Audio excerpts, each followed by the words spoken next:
সংখ্যানুপাতিক নির্বাচন ব্যবস্থা আমি সমর্থন করছি না, যা বলল মান্না। এদিকে জাতি হিসেবে অস্তিত্ব ফিরে পাওয়ার লড়াই শুরু করতে হবে, যা বলল জামায়াতে আমির।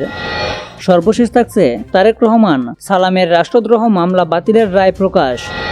শুরুতেই থাকছে সংখ্যানুপাতিক নির্বাচন ব্যবস্থা আমি সমর্থন করছি না, যা বলল মান্না।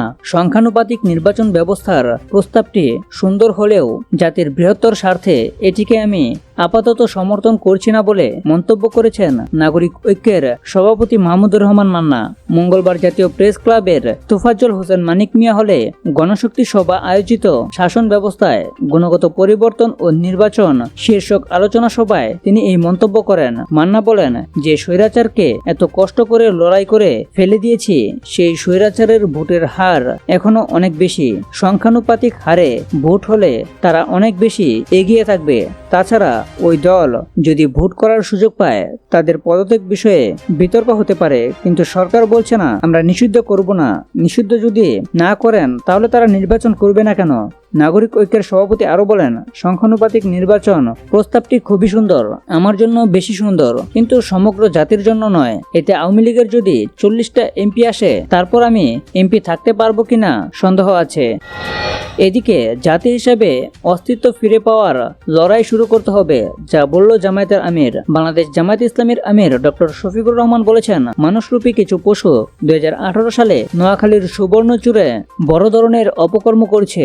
দেশটাকে একটা জাহান্নাম বানিয়ে রাখার কারণে সেদিন মানুষ মুখ ফুটে প্রতিবাদ করতে পারেনি। আমরাও আমাদের নৈতিক দায়িত্ব পালন করতে পারিনি, পাশে এসে দাঁড়াতে পারিনি। এই চিত্র বাংলাদেশে কম বেশি থাকলেও এত নিকৃষ্ট মানের উদাহরণ বাংলাদেশে খুব কম আছে। সোমবার 3 ফেব্রুয়ারি রাতে নোয়াখালীর সুবর্ণচর উপজেলায় 2018 সালে ধানের শীষ প্রতীকে ভোট দেওয়ার কারণে সংঘবদ্ধ ধর্ষণের শিকার 4 সন্তানের জননীর পরিবারের খোঁজ নেওয়ার পর সেখানে এক পথসভায় তিনি এই মন্তব্য করেন।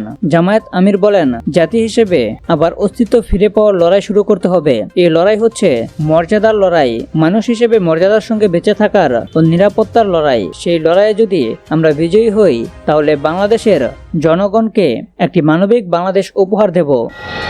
সর্বশেষ থাকছে তারেক রহমান সালামের রাষ্ট্রদ্রোহ মামলা বাতিলের রায় প্রকাশ। বিএনপির ভারপ্রাপ্ত চেয়ারম্যান তারেক রহমান 21 টেলিভিশনের চেয়ারম্যান আব্দুস সালাম সহ 4 জনের বিরুদ্ধে করা রাষ্ট্রদ্রোহ মামলা বাতিলের রায় প্রকাশ করেছেন হাইকোর্ট। মঙ্গলবার 4 ফেব্রুয়ারি বিচারপতি AK আসাদুজ্জামান ও বিচারপতি সৈয়দ এনায়েত হোসেনের হাইকোর্ট বেঞ্চ এ রায় প্রকাশ করেন।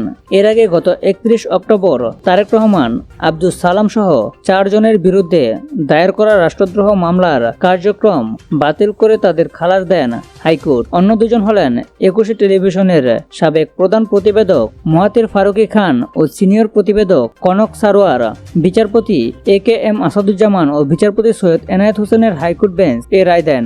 সেদিন আদালতে তারেক রহমানের পক্ষে ছিলেন সিনিয়র আইনজীবী advocate Zainul Abedin, barrister Mahbub Uddin Khokon, barrister Kaiser Kamal, barrister Ruhul Kuddus কাজল, অ্যাডভোকেট গাজী কামরুল ইসলাম সজল, অ্যাডভোকেট জাকির হোসেন, অ্যাডভোকেট মকসুদ উল্লাহ, অ্যাডভোকেট শামসুল ইসলাম মুকুল, অ্যাডভোকেট আজমল হোসেন খোকন প্রমুখ।